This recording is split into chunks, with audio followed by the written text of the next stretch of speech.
లో ఉన్న దేవుని పిల్లలతో చెప్తున్న మాట ఏంటంటే, ఒకప్పుడు మనమందరము సున్నతి లేని వారము, ఒకప్పుడు మనమందరము దేవునికి దూరంగా ఉన్నవారము.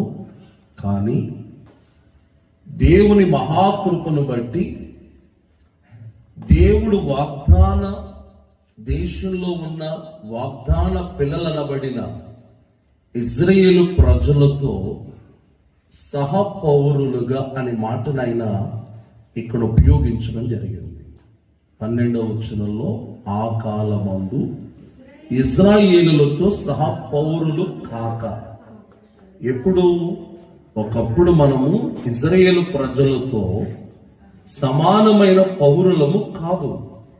కానీ దేవుని మహాకృప, నిరీక్షణ లేని మనకి, వాగ్దానం ఇవ్వలేని మనకి, దూరస్తులుగా ఉన్న మనకి దేవుని మహాకృప, లోకమందు అన్యజనులుగా ఉన్న మనకి యేసుక్రీస్తు నందు ఆయన రక్తము వలన మనము సమీపస్తులమై ఉన్నాము అనే మాటను పౌలు గారు వ్యక్తపరుస్తున్నాడు.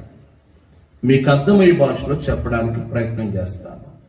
సంబోధించాడు అంటే, యేసుక్రీస్తు ప్రభువారు పుట్టుట ద్వారా అన్యజనులుగా పిలువబడుతున్న మనము దేవుని పిల్లలుగా మార్చబడ్డాం. మనం కూడా ఒకప్పుడు అన్యజనులవే. దేవుని పిల్లలు అని ఎవరిని పిలుస్తారంటే, కేవలం యూదులను మాత్రమే పిలుస్తారు. యూదులు తప్ప ప్రపంచంలో ఉన్న మిగతా వారందరూ అన్యజనులే. మనం కూడా ఒకప్పుడు అన్యజనులమే, మనం యూదులం కాదు.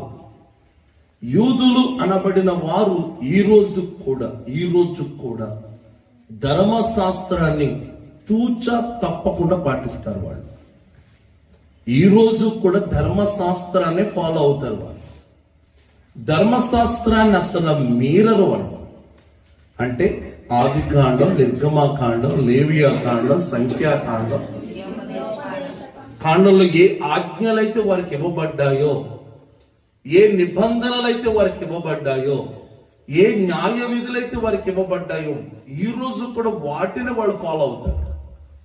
మనం ఎవరు యూదులం కాదు.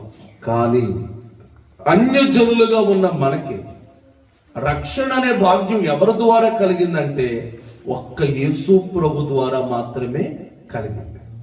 అందుకే పౌలు గారు అంటాడు, మనమందరము